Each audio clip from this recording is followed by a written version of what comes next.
So hi guys, இன்றைக்கி நம்ம இந்த வீடியோவில் எதை பற்றி பார்க்க போகிறோம்னு பார்த்தீங்கன்னா, நம்ம குட் பேட் அக்லிலேருந்து டிஎஸ்பி எதுக்கு ட்ராப் ஆனார் அண்ட் ஜிவி பிரகாஷ் திரும்ப எப்படி இதில் உள்ளே வந்தார், அதை பற்றி தான் இந்த வீடியோவில் கிளியராக பார்க்க போகிறோம்.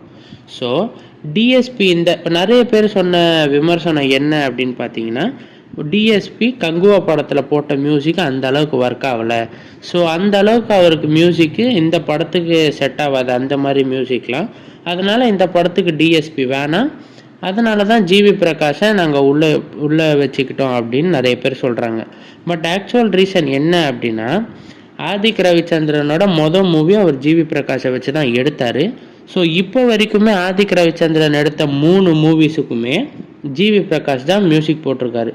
ஸோ இந்த காம்போவை திரும்ப பண்ணாதான் நல்லா இருக்கும் அப்படின்னு சொல்லி டைரக்டர் கேட்டு திரும்ப ஜிவி பிரகாஷே உள்ளே கொண்டு வந்திருக்காங்க. ஆக்சுவலாக இதில் ஜிவி பிரகாஷும் ஆதிக் ரவிச்சந்திரன் சேர்ந்தா காம்போ எல்லா பாட்டுமே பயங்கரமாக இருந்திருக்கு. இப்போ வரைக்குமே எந்த பாட்டுமே ஃப்ளாப் ஆனதில்லை. இன்கேஸ் படமே ஃப்ளாப் ஆனாலும் ஜிவி பிரகாஷ் அண்ட் ஆதிக் ரவிச்சந்திரன் காம்போவில் வர எல்லா மியூசிக்குமே ஒரு மாதிரி பயங்கரமாக ஹிட் ஆகிடுது. ப்ளஸ் அவங்க 2 பேரும் ஒரு க்ளோஸ் ஃப்ரெண்ட்ஸாக இருக்காங்க.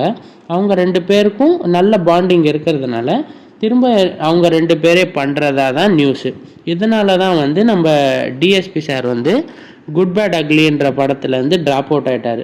வேறு எந்த ரீசனுமே கிடையாது. Thank you guys.